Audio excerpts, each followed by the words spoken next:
What's going on, everybody? Welcome back to the Turn the Jets podcast. I'm your host, Will Parkinson, at WillPod11 on Twitter, Instagram, and TikTok. All 32 pod, Turn the Jets, TOJ Talks, Badlands, the whole 9 yards. Have a little bit of a longer intro these days. Joined by newest audio member of Badlands, and obviously, writer for the Athletic, Zack Rosenblatt. Zack's 800th time on the pod. Zack, how we doing? Big news, which we'll talk a little bit more about. How we feeling coming off Jets Giants joint practices? Well, we're teammates now, I guess. I I'm know. not just a guest anymore. Yeah. I feel better about the Jets and where they're at today than I did coming out of the Panthers practice. They were pretty sloppy. CJ Mosley actually said something interesting that I never really thought about. He said especially when they do these one-day practices, when you're the road team, there's like less time for you to get like your usual warm-up time in and your usual ramp-up period at the beginning of practice. So I think when the road team starts slowly, I think that actually is kind of an underrated thing, because I think you've seen that around the league actually, where the road team doesn't look as good. But I also think the Giants, talent-wise, are pretty far behind the Jets. The Panthers are too. The Panthers probably top to bottom have a better roster than the Giants. I haven't really looked that closely, but anyway, so they get out of that practice. Wasn't great for most of it. They did better at the end of the practice. They come out on Monday. Rodgers has his worst practice with the Jets, which he's talked about. I always appreciate when the guys admit that it's bad, because then they can't accuse the reporters of being negative, which happens sometimes. So when guys come out and say they're bad, I really appreciate it. But yeah, it was a brutal offensive day. Ultimately, and I know you've talked about this and tweeted about it, like, you should never overemphasize any practice, good or bad. But the Jets were very clearly the better team today. I'll say that. The offense looked very good. Garrett continues to dominate. Tyron Smith looked amazing. And I feel better today than I have maybe at any point in camp, just because this happened at the end of camp. On offense, they're getting healthy. Maybe on defense, they're a little banged up. But on offense, they've gotten really healthy. The offensive line's gotten some reps for the last couple weeks together now. Mike Williams on his way back. Like, I feel way better about this team than maybe if you had asked me a couple weeks ago. Yeah, let's hit on a couple of PSAs first, kind of similar to what you did. Obviously, kind of the big news, and that involves obviously both of us. Yeah. Obviously, the Can't Wait pod. We've put it out to pasture. It is. I guess kind of just talk, if you want to talk quickly about just what that's going to look like, because I think you guys obviously have done a great job, and you guys have been nice enough to have me on a few times, and we're teammates now, and from that sense, and it's I think it's super exciting, and I think it's something that's pretty unique that I don't know that you see across many other. I cover all 32 teams now too, and I don't know that I've seen this too often, across the other 31 fan bases. Yeah, the writing was on the wall at the Athletic. I will say, like, the Athletic did can a lot of local podcasts. They didn't actually do that to ours, but it was always heading that way. Whether that was going to happen this year, next year, a few months from now, a month from now, they weren't prior. And I'm not. This isn't a criticism of the Athletic. They just are investing in a lot of these big name podcasts and these bigger podcasts, and Diana's and Robert Mays and in the other sports. So the local ones were not as much of a priority anymore. And so Tim and I saw an opportunity to kind of take it independent a little bit. And we're exploring our options. And then, I think, you and I text a bunch anyway. And I follow all what you guys do. And so I hit you up, and I'm like, so I'm not really sure what we want to do, but I'm intrigued at the idea of joining up with you guys. You set me up with Joe, who I know through Twitter, but don't know. And I know you. So you checked with him, and then Joe and I had a great chat. Then Joe talked with Tim, and then we were kind of off to the races. But yeah, we're, the biggest thing is we're excited to be a part of this podcast community, where it felt like we were on an island before. It's kind of exciting being a part of this group with you guys, with Joe, with Connor, with everybody else, with you, where we can all kind of you guys can come on my pod, I can come on yours. We have this little community of people who know what they're talking about when it comes to the Jets. And while also what I appreciate about Joe is we're part of the Badlands, but he also was but you guys can also do your own thing with the podcast as well. So I'm really excited about it. We're going to try and change it up a little bit in terms of the tone's still going to be the same. I'm still going to be who I am. Tim's who he is. We're hoping Marissa joins us eventually. But the idea is just talking about the Jets, telling people what I know, things I can and can't say. I won't say the things I can't say. I allude to things I say sometimes, and you're supposed to guess. And having a little fun, not only talking about football. We try to have some fun with it, and yeah, it's like a whole new world. We got from your boy Matt, we got the artwork for our pod, which he gave for yours. He did an amazing job. We basically just gave him like the outline of what we wanted, and he just like crushed it. And we picked out some royalty-free music for our intro that we liked, so it's fully You're off to the rebrand. races, yeah. Yeah, Full rebrand. We still have some the tough part is I'm like simultaneously doing this while also, I mean, I'm in the process of starting to plan a wedding because we just got engaged fairly recently.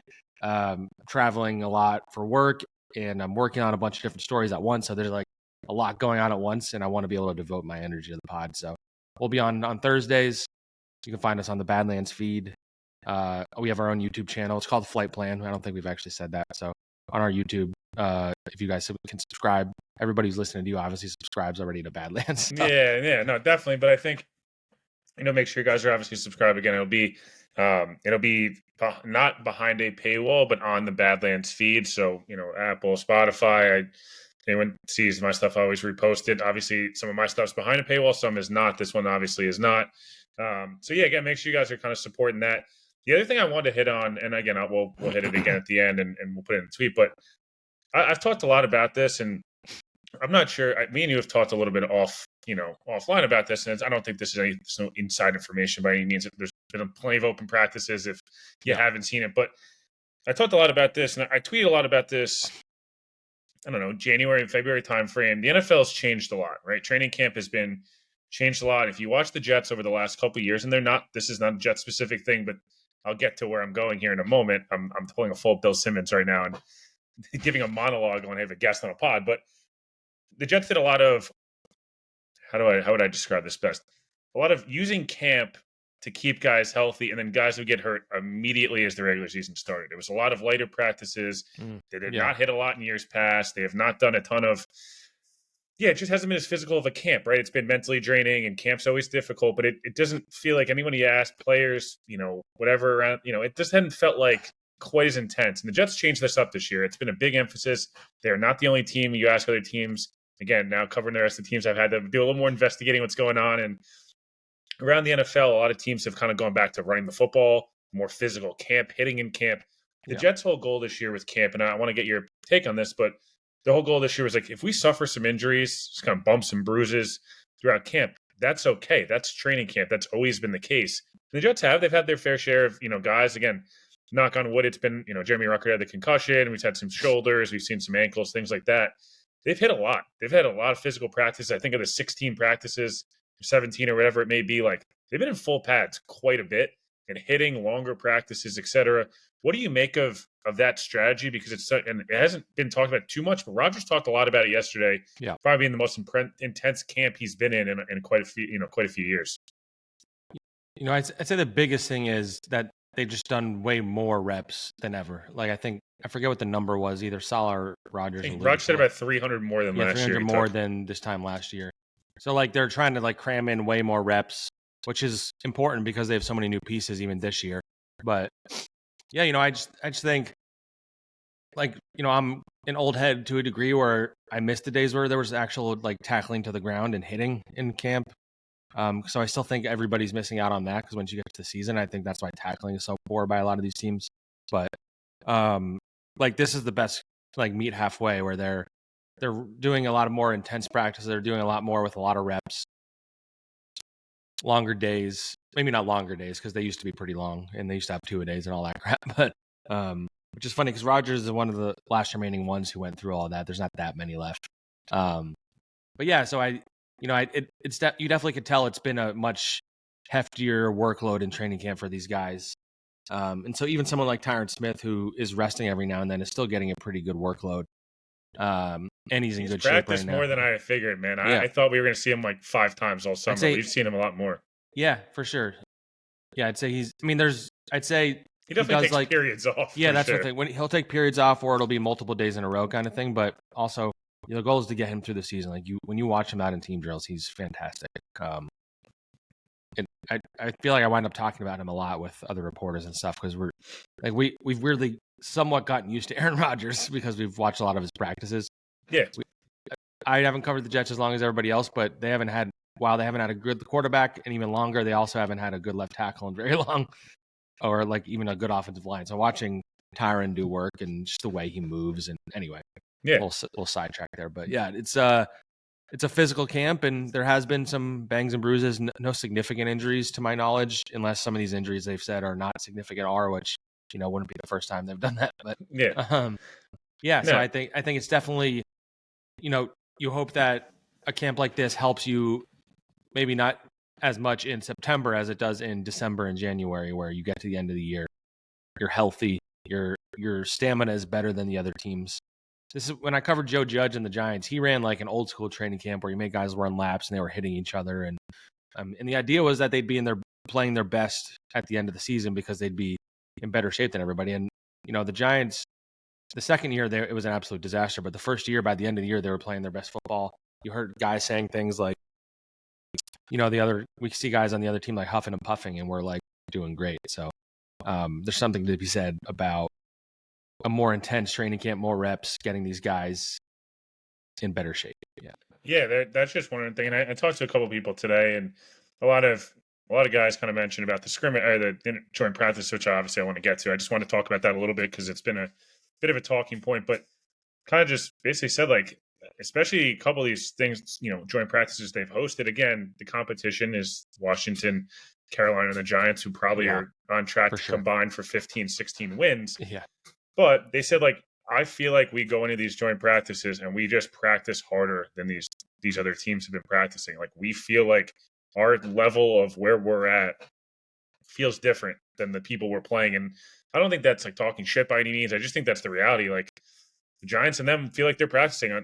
They're practicing differently. And that's why I want to kind of get to now. Like, you mentioned the Carolina joint practice. A little disappointing, I thought, especially a defensive perspective. I just don't think they were the sharpest. Offensively, they had some moments. I felt like today, we've seen all camp. Rodgers and Garrett Wilson are as in sync as you could be. Yeah. Garrett looks like a tier 1 superstar receiver. Rodgers' arm looks fucking awesome. I don't know how else to phrase it. Like, 55 air yards on like a ball like that is like with a true pocket. I guess kind of just talk about that. Like today, I felt like that route, the one route Garrett ran, the kind of up and kind of. Yeah. That just I don't even know how to describe it. Cloud, yeah, and like the throw from Rodgers to lay it in there in like a whole shot of senses there to not get Garrett killed, even if it's camp. Like, there's a lot of good stuff it seems like came out of camp today. Yeah, I mean the main thing is Garrett. I've said this. There's days where he to me feels like the best player on the field, and that including Aaron Rodgers, including Quinnen Williams, Sauce Gardner. Like, I just think he's going to have an amazing year if everything pans out health-wise with everybody around him. And even if it doesn't, like, I mean, you look at, like, I think he's at a level, just watch him in camp now, where if they had a shitty quarterback situation like they have the last 2 years, I think his numbers would still get better anyway, just because he looks that much better. Like, just by the power of his will, he's just going to dominate no matter how he does it. And so I just think he's been fantastic. And that's kind of like one of the biggest takeaways I keep having is watching him. Brees looks great. He looks more explosive than last year, 2 years removed from the ACL. And Rodgers, my whole thing with Rodgers, like, he obviously is always going to look fantastic in practice because he's one of the best throwers of the football of all time. Like, it's a cliche at this point because everybody says it, but it's the truth. There are even Giants writers or Giants followers who are like as negative about the Jets as you can be. Like, I was on the Talking Giants podcast. I don't know if you know those guys, Bobby Skinner and Justin Pennick. They do a great job. Bobby's huge. Oh yeah, he's a big guy. That they'll make fun of the Jets or whatever, but like Justin, the way he's even talking about Aaron Rodgers, because he was at practice today, he's like, you're just kind of like amazed watching what this guy. I mean, they've had to watch Daniel Jones for like 5 years, but so yeah, Aaron is always going to make those amazing throws. I still am waiting. Like, I think Aaron is fully Aaron Rodgers, but I also am waiting until he takes his first hit because that just hasn't happened yet. And that's, as he said, it's kind of like that for all quarterbacks in week 1 or whenever they first play anyway, because they're not getting hit in camp, whether you're coming off an injury or not. But, he's 40, coming off an Achilles, and we need to see how he handles getting hit because he's going to get sacked in week 1, probably pretty hard. Nick Bosa is going to be coming around the edge. And so if I have any questions, it's just like I want to see how he handles physically, how he's able to handle that. Is he able to move like he used to when there's the threat of actually getting tackled? Like, it's much different than when he's out there knowing nobody is allowed to touch him. So that's the biggest thing. Like, I'm very high on what this offense can be. I have some questions about like wide receiver, like overall outside of Garrett, but I mean, if Aaron Rodgers can handle those hits and he can stay healthy, then this could be a legit good offense. Yeah, no, and the one other guy we talked a lot about it. I feel like all camp and OTAs, you kind of all over with the Braylon Allen thing, and I think it actually has kind of provided Brees this much needed level of like he hasn't gotten as much attention as I think like we or maybe expecting going to camp. Not that he hasn't had a good camp, he has. Like he's had an awesome camp. Especially as a receiver, like he's been unbelievable. He's all that stuff. Like there's nothing against Brees, but I was a little nervous. I think I went on Jake Asman's show maybe in like June, and he was like, "Who's going to disappoint?" And I was like, "I feel like if Brees is just like the fifth best running back in football, he's somehow going to be a disappointment." And like, I'm just a little nervous from the aspect of the expectations are so insane now. And I feel like it's partly because Braylon Allen's been so good and such like a nice, dynamic, different player. The run he had today, again, I know it's camp. I understand they can't bring him to the ground, but like running over dudes, like, have you been almost more impressed with him now through a full, I guess, whatever month of pads than he even were in the like OTAs and stuff? Because coming out of the draft, like, I was excited about him, but it wasn't like, oh my God, the Jets have this awesome starter. Like, he is a guy who, if Brees misses a game, like, him and Isaiah Davis could fill in admirably, I think, for a game. They're not Brees, but, like, they're not also screwed if Brees has to take 2 series off or whatever it may be. You know, I caught myself, like, raving about him today to somebody who was a reporter from out of town. And even in that moment, as I'm standing there with, like, other Jets reporters, I'm like, I need to stop putting so much stock into what happens in training camp because – you know, he wouldn't be the first one who like looks fantastic. And I mean, Elijah Moore is like the Hall of Famer of like, he looked like the best receiver ever in training camp every year. But yeah, you know, to your question, like he's impressed me more in training camp. You know, again, it's not full tackling, but he seeks out, he's way more athletic than I expected. You know, I've said this, he's a better pass catcher than I expected, better at running routes. And he's pretty good in picking up blitzes and stuff, which is what's going to get him on the field because they brought Dalvin Cook in there last year to do that because he was known as like one of the better guys to do that. And they wanted him, you know, to be a legit number 2 behind Brees, and it failed. But I've been saying all summer, I think Braylon can be what they were hoping Dalvin was. And I think his ceiling is high enough that if Brees has to miss time or he needs a spell, like I think Braylon can handle it. Like I'm very high in the kid. He's only 20 years old too, which is crazy. And he's huge and he's going to keep growing.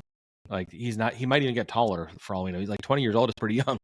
I'd stop growing by them, but these guys are freaks. So, so yeah, I'm extremely high in him to the point where like, if I'm like talking to people who are in fantasy and I'm recommending anything, I like draft Braylon Allen late as like either a handcuff or a stash. Drafting Braylon over Corley right now feels like, I feel like Braylon's a much more early in the year, especially will be a much more impactful player. You wonder if it'll affect Brees around the goal line. Like, does he get screwed on some carries and things like that? Yeah. The offensive line, I want to quickly just hit on this, and I want to hit on a little bit of the defense and kind of, I guess, quickly Jets Giants. There's not really that much to talk about it, which we kind of alluded to before. I would be extremely shocked on more than an educated guess, not a reporter, just on a more than educated guess than knowing what I know, that if we see anybody of relevance this weekend, 75 plays for the ones today and stuff like that is full pads, and they're going to probably go a pretty intense practice on Friday from what I understand with those ones. Like those guys are kind of get like 2 or 3 camp practices left. Today was one of them. Tomorrow will be late. Friday will be heavy again. And I don't think you'll see these guys. That's why I want it. The offensive line, you mentioned it, Tyron.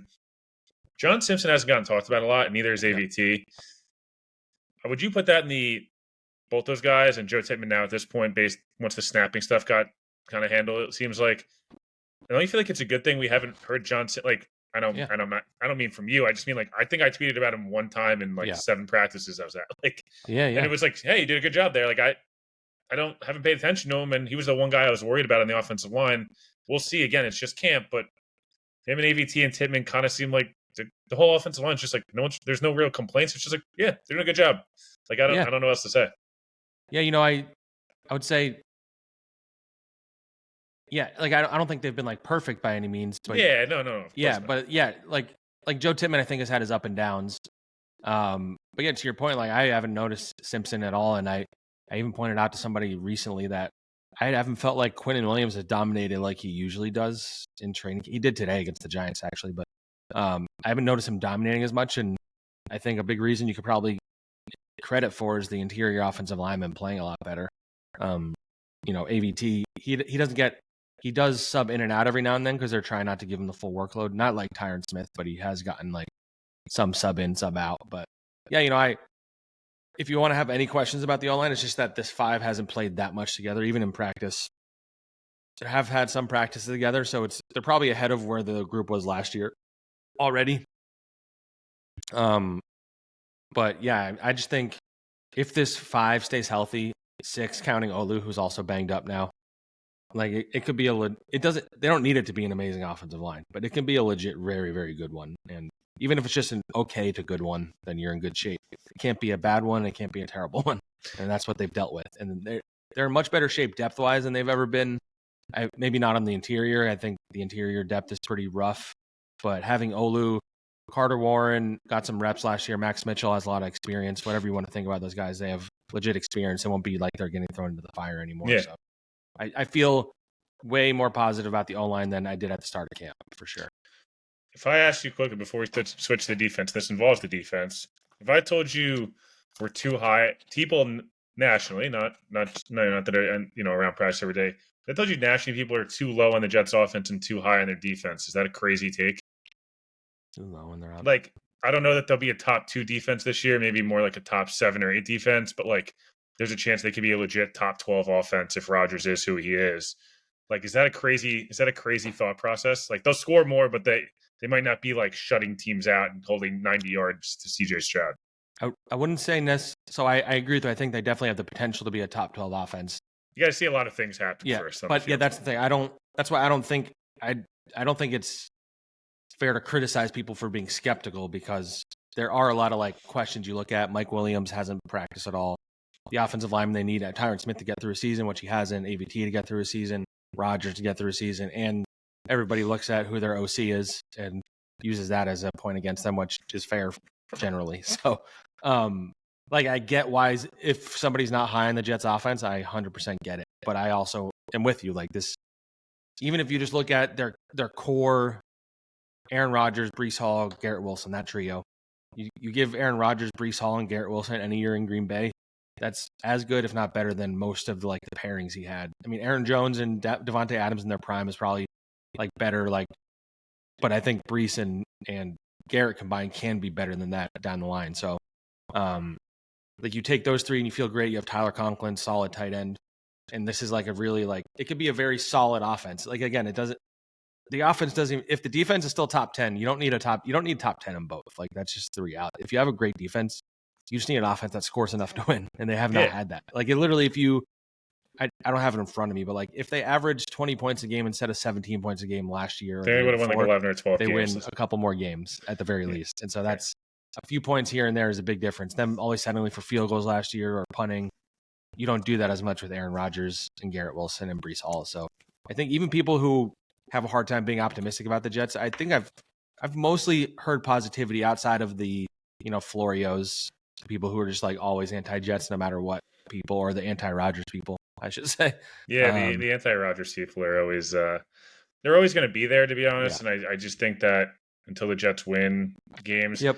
I believe the stat, I think I tweeted out, I don't want to misquote myself because I'm about to, but it's something like 81 and 17 Rodgers is in his career if his defense gives up less than 20 or less. And the Jets obviously throughout the last 2 years average, I think they get 19.6 combined. Yeah. Defensively, just a couple quick things here, kind of before we start to wrap up here. And again, we'll hit on the pod one more time and we'll talk for literally a minute and 30 seconds on Reddick, and I'm cutting a limit. From a defensive perspective, the roster feels 95% solidified, especially offensively. I really don't think outside of Izzy, who I actually think has looked better, and maybe a Brownlee versus Irv Charles, and maybe one of the interior guys, although I think that's almost solidified too. Feels pretty cut and dry. Special teams, obviously we know the 3 that'll make the team. Defense is the one spot in the front 7 where I feel like there's a little bit of questions. I think corner is pretty solidified. I don't see anything changing there. Safety feels solidified. Even linebacker feels like maybe there's one. If they keep 5, they keep all 5 of them. If not, what happens with the Barnes versus Surratt. Maybe that's the one spot. Edge is the one place where I feel like we're going to get, it's like 2 guys for 4 spots. It feels like, again, we don't know the Reddick stuff and we'll get to it, but it feels like Watts, McGregor, Tack, and I'm missing somebody here. Jalen Holmes. And Jalen Holmes, and then I guess Leonard Taylor's more kind of a more combo guy. But like, feels like 2 or 3 of the 5 of those guys make it, and the other couple guys are destined for a practice squad. Where do you land on this? Because even though I think Clemens is probably like the worst of all of those players, he's going to probably start at points. And obviously, we see Will McDonald. We know, Fotu. We understand, Kinlaw, Quinnen, Jermaine. I'm probably missing some people. Like, what are these, like, this undrafted group or like later sleeper free agent guys? A couple of them will probably make the roster. Where are you at with kind of what happens there? Is it kind of up to what happens this weekend, or how do you kind of land on this stuff? I think usually they probably have a pretty good idea of what their roster is already. I don't think they're going to base everything on, unless they're like really like, all right, we're really stuck on these 2 guys. Like, we need to see something from X. I'm starting to get together my like last 53 man projection, which I think I'll drop like after the game on Saturday. And just running through it, I think I had like 47 or 48 that I feel like confident are going to be on the team. And so that leaves like 5 spots. And for the 5 spots, I think the guys I had pretty much fighting for it, Izzy, Brownlee had a really good day today, by the way. I keep going. He's had a very up and down camp. He's either been great or he's like dropped everything. So my problem with him, Alan Zard, or no, my problem with Brownlee is I don't know what his role is like game day wise. So I think he would probably be a healthy scratch. And so, if they think they can get him through waivers, if they like him that much, maybe they'd cut him. But if they don't, and I think he probably would be claimed if they cut him. So he's an interesting one. Whether they keep 4 tight ends is a question I have. Or they keep 9 or 10 offensive linemen, and who those are. Like, is Max Mitchell a lock? I lean towards him making the team. I don't know if he's a lock. And then it's like Xavier Newman is probably would be my prediction if they kept 10th. Yeah, and then it's the defensive line group's very interesting. The linebacker group, like you said, whether they keep 4 or 5. I think Zaire Barnes probably makes it because the draft picks always get priority. I lean towards Jalen Keeman. But Salah loves Surratt. He does. Yeah, I know. Although he gets hurt all the time, so I don't know. They do like him a lot. I mean, I could see them keeping 5 linebackers, especially because special teams is more important. And Jalen Key, he hasn't stood out. I lean towards them making it, but I'm not like 100% sure. But yeah, the defensive ends, defensive tackles is the most interesting to me for sure. Eric Watts, like you said, Tack McKinley, Braden McGregor, Leonard Taylor. Those are all guys that are probably fighting for the same roster spots. I lean towards Tack McKinley being on the team right now because he's been quite good. And I should say Haason Reddick's a factor here because if they go into the season with him on the did not report list, that clears up a roster spot. And so I think that locks in Tack McKinley because they might need him in week 1. Yeah. And then Eric Watts, he hasn't really done much in the preseason games, which has been disappointing because he's been a standout in practice to me, whereas Braden McGregor has been good in the games. Yeah. And Leonard Taylor, he's a guy with a lot of potential. He's shown some flashes. I lean towards Taylor making it as like the 5th defensive tackle because they have 4 guys that are locked in. And then pick your poison between if they keep an extra defensive end, Eric Watts or McGregor. I lean towards Watts because, I think they believed in him. And the way Aaron Whitecotton talked about him in his press conference the other day, it was like, thank God he felt he was not drafted because we got to get him kind of thing. So I lean towards Eric Watts and Leonard Taylor making it, but I could totally see that not happen. Like one of the 2. Both guys are now going to get cut. Yeah, totally. Let's finish. We'll finish with Reddick here. Again, I want to emphasize again, there's something maybe changed before, for the game this weekend. Yes, I just don't think we're going to see. I think it's going to be a lot of what we've seen. I actually think we'll probably, gut feeling is we'll see a little less Braylon Allen. I actually think we're going to see a lot more like Izzy, and who I still think should make the team personally. I think he's the most unique back on the roster in terms of like, he's the one guy with legit sub 4.3 speed that like, I'd love to see him return a kick. Like, I don't know. You know what I mean? Like at some point it's like, he is a draft pick. We've seen the Jets hold on to Denzel Mims, guys like that, in the past. And I think at least he's run better the last 2 weeks. The guy at the Jets green and white scrimmage, I was like, dude, Zaire Barnes is decleating you and like in the A gap, like this is a problem. And then the last couple of weeks he's run better. So I guess here's where I landed. I want you can finish this out with Reddick here. I still think this gets done before the season. Someone's going to cave. They always do. But he has his heels dug in pretty damn hard right now. And honestly, when I was on your pod 2 weeks ago and you were like, I don't know if he's going to play week 1, like there's a chance. I was like, wow, I actually didn't go that far. The closer we get here, like it is like 18 days till the season opens, and him signing, I don't know, Saturday afternoon doesn't help them. Like he's got to probably be in camp to legitimately play. I don't know, in a week, 10 days. Like anything more than that, I think then San Francisco's out, Tennessee might be out. Like we're starting to get in a bad pattern here. So where are you at with Reddick? And again, we'll keep this short and sweet because I know me and you can't be the only one who are bored talking about Haason Reddick. Well, I've never even seen it in a Jets uniform yet. Talking. Yeah. I don't feel any differently. Like I just don't see him reporting anytime soon. So, to your point, and I actually thought about this today. If he hypothetically skips week 1, he kind of has to come back ahead of week 2 in order to come back anytime before week 3, because that's a short week Thursday game. So, we're getting in the weeds here, but if he skips week 1, week 2, and then decides to show up after week 2, they're not going to play him 3 days later. And so, then they have longer to get him ready after that. And so maybe his first game will be week 4. But I fully believe, based on, I haven't checked back in on anything in the last, I don't remember when he demanded the trade was like a week and a half ago, I guess.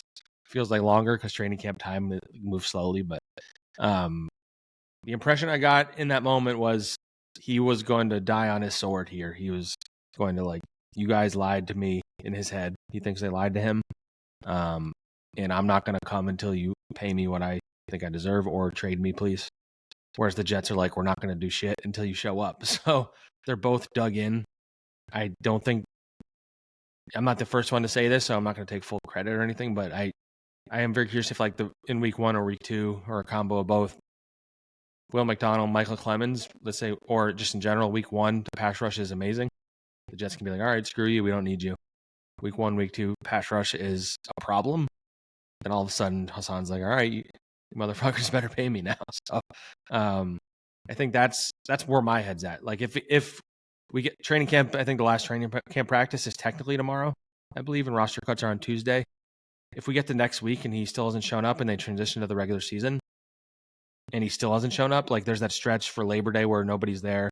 So let's say the Monday after, let's say Labor Day, the next day after Labor Day, everybody comes back to the building and Haason's still not there, then all right, I'm like, all right, so this guy's not going to be here until week 4 at least. It's like that's kind of where my head's at. Yeah, I think that a couple of things you mentioned there, just quickly, like it kind of fucks with the Jets a lot when on their end, and I wonder if that's what makes them cave in a sense of like the way you manipulate roster spots. And the Jets have been known to do this. They'll cut down to 51, and then they'll call him 2 guys on waivers. They'll keep 54 until the last second and try to sneak one guy through to practice squad, whatever it may be. Like they're going to end up keeping someone if that happens, who they need to then cut because they're going to have to bring back Haason Reddick, as they should. Haason Reddick's one of their 6 or 7 best players. Yeah, for sure. I'm not saying that any means. I think I'm probably one of the most pro. The Jets need Haason Reddick. I don't know. I've watched quite a few camp practices. I think while their pass rush has been good at times, and Will McDonald's had some nice moments. I'd love to see him build a counter into his game outside of the spin move. But the more Haason Reddick's not there, the more Michael Clemens you're getting, and the more you're going to see DJ Reed get thrown at a lot more in coverage. And he's a guy who's had he's had a better last week, but that Carolina practice did not cover DJ Reed in any glory by any means. So yeah, I just think that this is going to be something where it kind of feels like the Jets are going to have to cave. I don't know. I texted a bunch of players around the league this week and was like, can you believe this Reddick situation? They're like, no. Not a single person, not even not defending him or anything of that nature. It was a lot of dude, I don't know if I could give up $1 million. I know. Yeah. I'm not on that page. The amount of money he's given up is pretty crazy when you just lay it out. If he and you split that, we could not work for it. Even a small percentage of it. I'll take I'll take a 2% agent fee. I'll take one of the days of your $50,000 fine. Yeah, then I'm good. Do a new kitchen in my house. Last thing here, and again, I know I've kind of referenced poo-pooing a little bit the preseason game. Is there anything to you? Is there 1 or 2 storylines or 1 or 2 things you're I am excited to see X, or whatever. I don't know. Is there anything that kind of stands out other in than the like in the preseason finale? yeah, preseason finale, and then one question on the Sauce comment on Daniel Jones because I think it's one of the funniest clips I've seen on Twitter in some time. Yeah. I'm trying to think. I'd say if none of the important players are going to be playing, it's going to be pretty hard to get excited about that game on Saturday. But I think it's those defensive ends and defensive tackles that we talked about, and it's if Brownlee can get back on track, and Malachi, seeing Malachi get reps, I think is big because as camp's gotten on, he's gotten more and more, and I think I want to see him pop a little more than he has so far. So I think Malachi would be like the number one. I'm like, if I'm going to be excited about watching anything, it's Malachi and Braylon Allen. Last question. Not really a question. Any thoughts on, I think it's one of the funniest things. I truly like the amount of people that sent that to me today when Sauce is just going through. I would have paid so much money to be in his head. It was funny sitting right there laugh. in front of him, looking at him. Yeah, for him try not to laugh. And like, then Daniel Jones like thought we had a good day. And then, Malik Neighbors is like, we shot ourselves in the foot, and Sauce is just like trying so hard to find something good to say. It's kind of rare. Usually guys kind of just give a political answer and get out of there, and Sauce just couldn't stop laughing. Were you guys trying hard not to laugh too? Because like, I was laughing. I was, or at least I was smiling. Usually, my laugh's pretty loud, so people usually can hear it. But it was like all the Giants writers came up and they were like, "Oh my god, that was amazing." Sauce is funny because he obviously sees everything on Twitter, even when he acts like he doesn't, and so he responded to it. I don't know if you saw his tweet. Yeah, he was like, I said he was a good quarterback. Why are you guys? Well, he said he claimed he was distracted by something, but he's not the only one who thinks like Tom Brady, who doesn't say anything bad about anybody, made a joke about him the other day. Daniel Jones, like this poor guy, man, he's becoming new Zach and Sam Darnold. This is why I love Sauce and Garrett in particular, because those guys are like, they wear their hearts on their sleeves, and the two of them, they're also very polite, and so they feel like they need to answer all of our questions, which eventually that'll get probably drilled out of them. But even that, he could have just ended it with, I think he's pretty good. He could have ended it right there, but he I don't know. He just he had to keep saying something. So he's like didn't stop, and his head goes to where I could have picked him off, but he didn't. But then he kept it instead. He's like, but yeah, he's a good quarterback. But it was just so because he was just smiling the entire time. So, and he can see us in the front row laughing. I know he can because he has got good depth perception. But it was fun. He was funny today in general. He was saying some funny stuff. Sauce is almost always good at the podium, sometimes better than others, and today was a great performance by him. Yeah, he brought his A game. Zach, obviously appreciate hopping on. Obviously, again, as we mentioned before, subscribe to the pod. Make sure, subscribe on YouTube as well. Fight Plan, it's going to be awesome. If you like Can't Wait Pod, it's going to be this plus some freedoms and stuff like that there. So make sure you guys are subscribed. I'll be back on the feed Saturday. All 32 pod. Make sure you guys, if you listen to me here, please listen there as well. Some ratings and reviews always help. We are previewing the AFC East and NFC East next week, so it'll be very relevant to Jets fans. Appreciate everybody for listening, and we'll talk to you guys later this week.